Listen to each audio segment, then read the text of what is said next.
Hemos estado viendo el tema, todo lo que Jesús enseñó, tratando de obedecer el mandamiento en Mateo capítulo 28, verso 20, donde Jesús dijo que después de hacer discípulos y bautizarlos, deben enseñarles a hacer todo lo que yo he mandado. Así que hemos venido a través del Evangelio de Mateo y hemos llegado al final del mismo, viendo cuáles son las cosas que Jesús enseñó por medio de sus palabras, su vida, por sus acciones, por las circunstancias por las que pasó a sus discípulos y los formó. ¿Qué intentaba enseñarles? ¿Qué nosotros debemos aprender? ¿Qué intentaba enseñar a partir de las acciones de otros? Como los ciegos que vinieron y pidieron sanidad, y él dijo, según vuestra fe, os sea hecho. También en relación con la gente y las numerosas lecciones que hemos ido aprendiendo en las últimas sesiones sobre todo lo que Jesús enseñó. Ahora, es posible para nosotros entender todo eso en nuestra mente, como cuando estudiamos sobre el velo, que es la carne de Jesús, y el tabernáculo. En sesiones anteriores vimos que hay un velo entre el alma y el espíritu, y para ser espiritual debemos permitir que ese velo se rasgue en nuestra vida, como se rasgó el velo en el templo. Eso significa que nuestra voluntad tiene que ser cedida y rendida. Tenemos que decir no a nuestra voluntad. En otras palabras, hay que obedecer lo que Dios nos indique. Entonces entramos en el lugar santísimo, viviendo en la presencia de Dios continuamente. Y Dios puede habitar en nuestro espíritu continuamente. Y la gloria de Dios llena nuestras vidas. Esta es la verdadera vida llena del Espíritu. Una vida llena del Espíritu es una vida en la que constantemente decimos no a nuestra propia voluntad. Un ejemplo de un hombre lleno del Espíritu fue Jesucristo. Y en él vemos lo que significa estar lleno del Espíritu, lleno de la plenitud de gracia y lleno de la plenitud de verdad. Tanto la bondad como la severidad de Dios manifestadas en una sola persona. Y así es como todos nosotros debemos ser, amables y estrictos, rectos para los principios de Dios y compasivos desde el fondo de nuestro corazón. Así que ahora hemos llegado a Mateo capítulo 28, verso 16, en los últimos 5 versículos. En la sesión anterior hablamos sobre la resurrección, de cómo Jesús se le apareció solamente a los discípulos. Él no quería hacer publicidad barata, no la quiso en aquellos tiempos y ahora tampoco la quiere. Los 11 discípulos se fueron a Galilea, al monte que Jesús les había señalado, y cuando le vieron, le adoraron, mas algunos dudaron. Siempre es así, incluso entre los cristianos. Algunos le adoran. Adorar significa postrarse a sus pies y decirle, tú eres nuestro Señor. Y hay otros que dudan. Siempre existen estas dos categorías. Y acercándose Jesús les habló diciendo, toda autoridad me ha sido dada en el cielo y en la tierra. Id pues y haced discípulos. Ahora, en términos generales, cuando a la gente se le dice que vaya a todas las naciones para hacer discípulos, se les dice que hay una necesidad ahí, por lo tanto vayan. Pero Jesús nunca dijo eso. Jesús nunca dijo, hay una gran necesidad en todo el mundo, vayan. Lo que él dijo fue que toda autoridad en el cielo y en la tierra me es dada. Y cuando vayáis, vayan sobre la base de toda autoridad que ha sido dada a Jesucristo. Los resultados son muy diferentes a cuando vas tratando de satisfacer una necesidad. Si vas tratando de satisfacer una necesidad, puedes terminar en una crisis nerviosa. Y he visto a tantos misioneros que son un manojo de nervios. Y al final de muchos años de trabajo en la India están gruñones, amargados, criticones, quejosos y refunfuñones. Y dan un patético testimonio de Cristo. Y me pregunto por qué estas personas cruzan el mar y vienen a la India para mostrar este tipo de cristianismo. Hubiera sido mucho mejor si se hubieran quedado donde estaban. Y nunca hubieran venido a contaminar esta tierra con la versión corrupta del cristianismo que ellos manifestaron. Ocasionalmente ha habido unos pocos misioneros realmente piadosos en la India que conocían a Dios, fueron enviados por Dios y vivieron bajo la autoridad de Cristo. Pero fueron muy pocos, y los que vienen hoy en día en los llamados viajes misioneros durante 2 semanas no son misioneros, son turistas. Los verdaderos siervos de Dios son los que han ido bajo la autoridad de Cristo. En otras palabras, se sometieron a la autoridad de Cristo y Cristo los envió. Ellos no tienen que estar enviando informes a nadie para mendigar dinero y ver si están haciendo más cosas que otros misioneros. Todo esto es el tipo de basura que he visto en algunos misioneros. No, deben ir bajo la autoridad de Cristo. Y cualquiera que esté sirviendo al Señor el día de hoy y está haciendo discípulos necesita preguntarse esto. ¿Lo estás haciendo porque había una necesidad o lo haces bajo la autoridad de Cristo? Pero la gente dice, bueno, Jesús dijo, levanta tus ojos y mira la cosecha porque es abundante y los campos son anchos. Eso es correcto. Miremos en Juan capítulo 4, verso 35. ¿No decís vosotros todavía falta 4 meses y después viene la siega? Alzad vuestros ojos y ved los campos. Entonces, ¿qué debes hacer? Ahora mira lo que dijo Jesús en el verso 34. Mi comida no es satisfacer la necesidad de mi carne, es hacer la voluntad del que me envió y terminar su obra. Él no dijo, estoy viendo la necesidad, voy a salir corriendo a hacer algo. No. Pero ¿cómo sabes a dónde se supone que debes ir? Mi comida es hacer la voluntad del que me envió y terminar su obra. Debemos tomar esos dos versículos juntos. O el otro pasaje que mucha gente cita en Mateo capítulo 9, la mies es mucha, pero los obreros son pocos. Por lo tanto, ¿qué debes hacer? ¿Irte? No. Él dijo, por lo tanto, ora. Mucha gente entiende erróneamente las citas de las Escrituras y por eso se ofrecen voluntariamente para ir a la obra misionera, porque ignoran las Escrituras. Y como he dicho muchas veces, si no lees la Biblia, mereces ser engañado. Mucha gente han salido y han hecho un desastre de su vida, porque salieron sin que Dios los enviara. Toda autoridad en el cielo y en la tierra, Jesús dice, que se le ha sido dada, por lo tanto, ve. Una persona que sale sobre esa base va a lograr más que 1000 personas que salen a satisfacer una necesidad. Tienes que entender eso. Y ellos no terminan su vida con crisis nerviosa, frustración, sino que cumplen su misión con gozo. El fruto de su vida es la santificación. Se asemejan más a Cristo. Al final de su ministerio están emocionados. Así es como debe ser. Y así es como ha sido.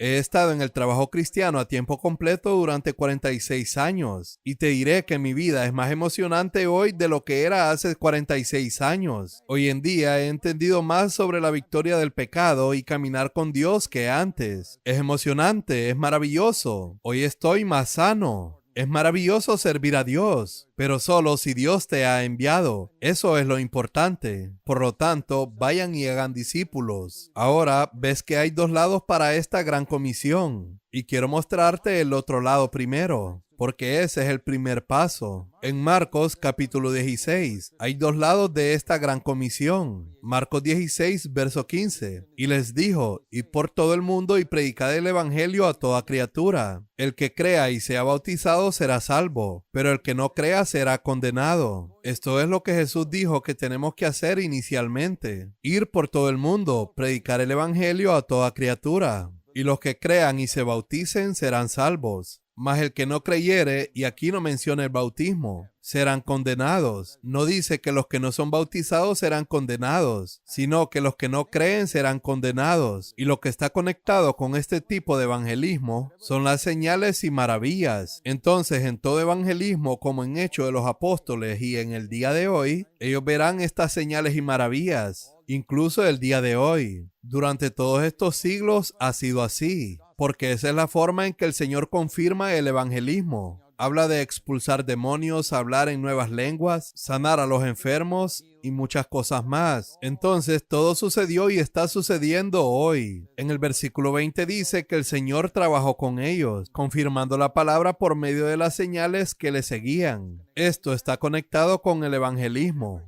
Nunca soñaría con salir a predicar el evangelio en una zona completamente virgen si no creyera que Jesús pudiera sanar a los enfermos y expulsar demonios. No se me ocurriría hacerlo. ¿Cómo podría decirle a esas personas que nunca han escuchado hablar de Jesús y nunca han leído la Biblia que este bebé nacido en Israel hace 2000 años fue asesinado y resucitado? Y hoy está vivo. ¿Cómo podría demostrárselos? Ellos pensarán que es un cuento de hadas. La única manera de poder probarlo es diciendo, traigan a sus enfermos y les probaré que Jesús está vivo. Sí, es verdad, sucede aún el día de hoy. Y todo el que sale a predicar el evangelio en este tipo de lugares debe creer eso. Y te digo que el Señor confirmará la palabra para los que creen. Pero la gran comisión no se detiene allí. Una vez que estas personas han creído porque han visto que Cristo sana a los enfermos y expulsa a los demonios, reciben a Cristo como su Salvador y sus pecados son perdonados, entonces, ¿qué debes hacer? Muchos predicadores simplemente lo dejan así y dicen, llevemos a otras personas a ese lugar. Y tienen ese montón de bebés espirituales nacidos de nuevo. Y nadie está creciendo hacia la madurez. Y en última instancia, este pastor tiene un centenar de bebés acostados allí con biberones en la boca durante 20 o 30 años y viven así. Bebés que no crecen como la iglesia en Corinto. Pablo le dijo a la iglesia en Corinto, no puedo predicarle nada a ustedes, excepto a Jesucristo crucificado. Eso significa que sus pecados pueden ser perdonados, porque ustedes son bebés. ¿Y cuál es la razón por la que no crecieron como discípulos? Pablo no podía permanecer en Corinto todo el tiempo. Si él se hubiera quedado allí como se quedó 3 años en Éfeso, los hubiera convertido en discípulos. Así que la otra parte de la gran comisión, una vez que ha llevado a la gente a este tipo de fe en Cristo, llévalos a recibir a Cristo por su espíritu en sus corazones. Luego tenemos que hacer los discípulos. Esta es la segunda parte de la gran comisión. Id y haced discípulos en todas las naciones. Mateo capítulo 28, verso 19. Bautizándolos en el nombre del Padre, del Hijo y del Espíritu Santo. En otras palabras, antes de bautizarlos, debes decirles, escuchen, no solo van a ir al cielo cuando mueran. Ese no es el propósito por el cual se convirtieron. Tienes que ser un discípulo. Eso significa que tienes que aprender de Jesús y seguirle. Él es tu líder. Vino a la tierra como un hombre, vivió en la tierra, venció al pecado, sirvió al Padre, venció al diablo. Y dice, en el mundo tendrás tribulación, en mí tendrás paz, niégate a ti mismo y sígueme. Tenemos que dejar el tema del discipulado claro para ellos desde el principio. Al igual que Jesús le dijo al joven rico, las condiciones del discipulado son 3 principalmente. Lucas capítulo 14, verso 26. En palabras simples, amar a Jesús más que a tu padre, madre, esposa, hijos, hermanos, hermanas y tu propia vida. Por lo que esta persona debe ser enseñada, ahora que ha recibido a Cristo como su Salvador, a amar a Jesucristo más de lo que ama a su padre, madre, hermanos, hermanas, familiares e incluso a otros hermanos y hermanas en la iglesia. En segundo lugar, se le debe enseñar a negarse a sí mismo. Verso 27. Y a tomar la cruz. Eso está relacionado con odiar su propia vida. Eso significa que está negando su vida y él no va a buscar su reputación, honor y su voluntad.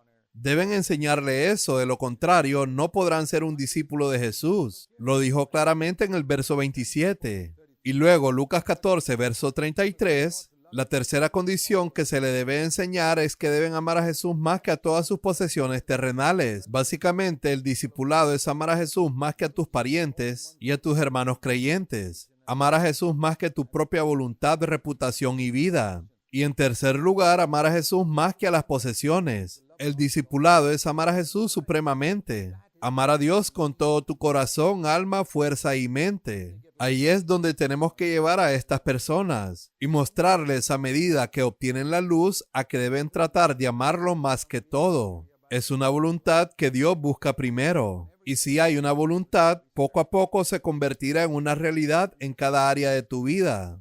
Y debemos presentarles esto y luego decirles que tienen que ser bautizados. Para ser bautizados en el nombre del Padre, del Hijo y del Espíritu Santo. Tenemos que decirles que Dios es una Trinidad. Y hay que bautizarlos en el nombre del Padre, del Hijo y del Espíritu Santo.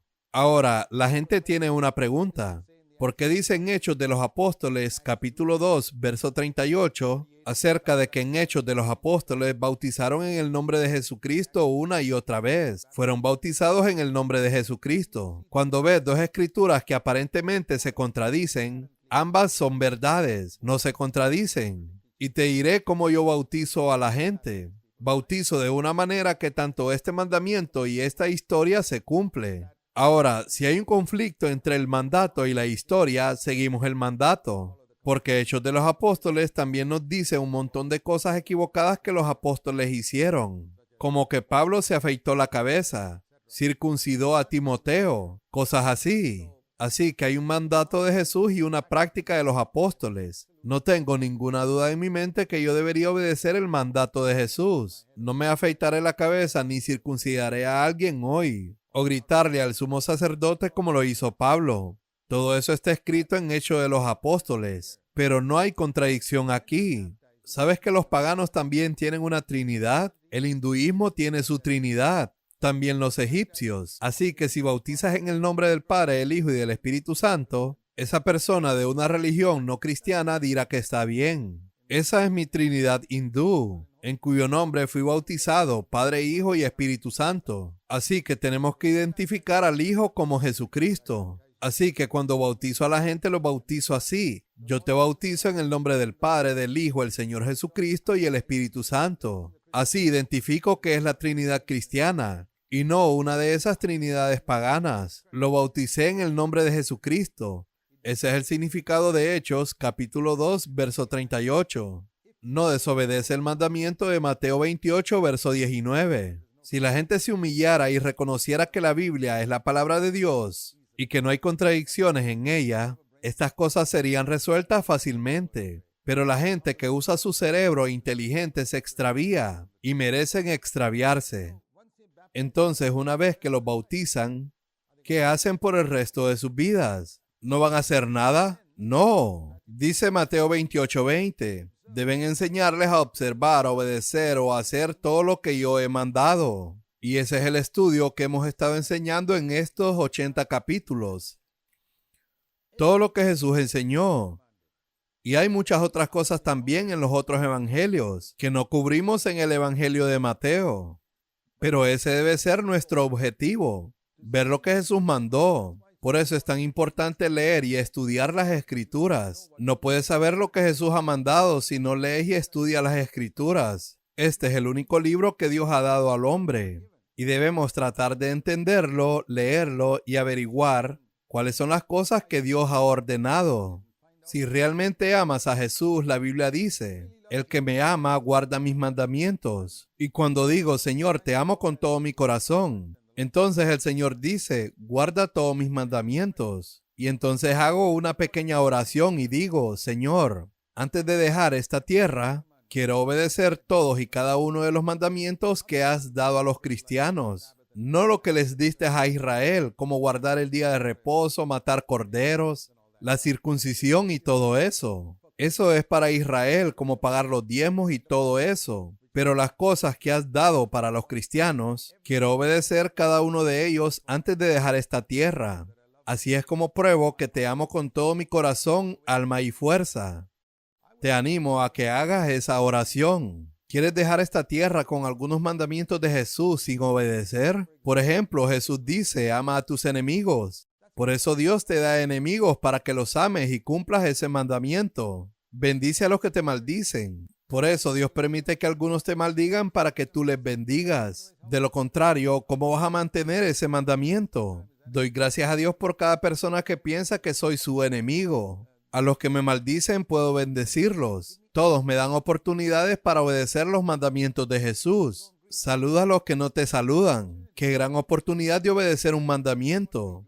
Cuando te encuentras con alguien que no quiere saludarte. Estas son maravillosas oportunidades que tenemos en la vida de obedecer los mandamientos de Jesús para demostrar que le amamos. Mucha gente cree que amar a Jesús es cantar alabanzas el domingo por la mañana. Ni siquiera están interesados en averiguar todo lo que Jesús ha ordenado. Y dice aquí que no solo debemos hacer, también debemos enseñar a otros a hacerlas. Pero primero debemos hacerlas y luego enseñarlas. Hay mucha diferencia entre enseñarle a la gente a nadar y enseñarle a nadar en una piscina. Puedes enseñar a nadar en una pizarra, cómo deben mover las piernas y cómo deben respirar. En una clase puedes explicarle en una pizarra cómo mover las piernas y luego les dices que salten al río y todos se ahogarán, porque no se puede enseñar a nadar en una pizarra. Tienes que meterte en el río y decir, miren cómo muevo mis manos, cómo levanto mi cabeza, cómo respiro, síganme. Esa es la forma de enseñar a la gente a nadar. Y es la manera de enseñar a la gente a seguir a Jesucristo. Primero se vive y luego se predica. Por eso Pablo dijo, sígueme como yo sigo a Cristo. Y hace falta el día de hoy predicadores que puedan decir eso. Queridos hermanos, esa es la mayor necesidad. Necesitamos estar en una iglesia que enseñe a la gente a hacer las cosas que Jesús mandó. Ese es el tipo de iglesia en la que quiero estar. No solo en una que tenga buena música y buena predicación, sino una que me ayudará a ser obediente, que me ayudará a obedecer los mandamientos. Necesitamos mantener las promesas. Así que esa es la segunda oración que debemos hacer. Señor, hay tantas promesas para los cristianos en la Biblia. Quiero reclamar cada una de ellas. Son como cheques. Si alguien me envía 10 cheques, no voy a cobrar solo 5 de ellos en el banco, porque están destinados a hacerme espiritualmente rico. Y si hay 1000 promesas en la Biblia para los cristianos, quiero reclamar las 1000 promesas. No 500 o 900, quiero las 1000. Son promesas que puedo reclamar. Son como cheques para mí, que me harán espiritualmente rico. Esto es lo que significa obedecer los mandamientos, reclamando las promesas y buscar ser llenos del Espíritu Santo. Y si vivimos así, la promesa es: yo estoy contigo siempre hasta el fin del mundo. Versículo 20. Esto es lo que debemos anhelar. Señor, quiero tu presencia conmigo cada momento de cada día. Busco tener esa presencia conmigo cuando estoy predicando, donde quiera que vaya. O cuando te enfrentas a un juicio, ¿qué necesitas? Necesitas la presencia de Jesús contigo. O cuando te enfrentas a una dificultad, o cuando eres tentado. Necesitas la presencia de Jesús. Eso es lo que te fortalecerá para alejar la tentación. ¡Qué gran promesa es esta! Yo estoy contigo siempre. Por eso mantén siempre una buena conciencia. Busca obedecer los mandamientos. Mientras lo haces, te darás cuenta de que no es tan fácil. Ahí es donde Juan 14, versos 15 y 16 viene a ayudarnos. Si me amas, guardarás mis mandamientos. Y el Señor está diciendo, sí, yo sé que es difícil guardar los mandamientos, pero dice en el verso 16, le pediré al Padre que te dé a un consolador para guardar los mandamientos, que te ayude para guardar los mandamientos. Él estará con vosotros para siempre. Y ese es el Espíritu de verdad, el Espíritu Santo en el verso 17. Lo más importante que necesitas es ser lleno del Espíritu Santo de Dios.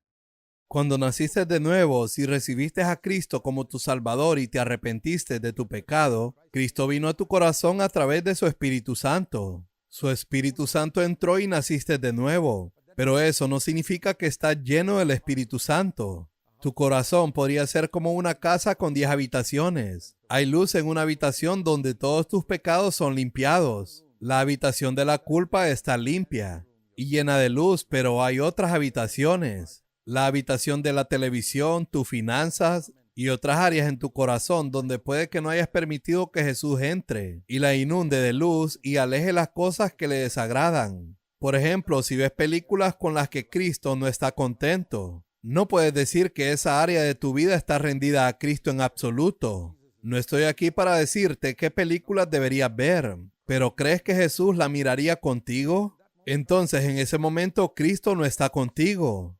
Y tú dices, Cristo está conmigo siempre. Si abres tu corazón y lo recibes y lo haces Señor de tu vida y dices, Señor, quiero que cada área de mi vida se llene de luz, porque tenemos que vivir en la oscuridad.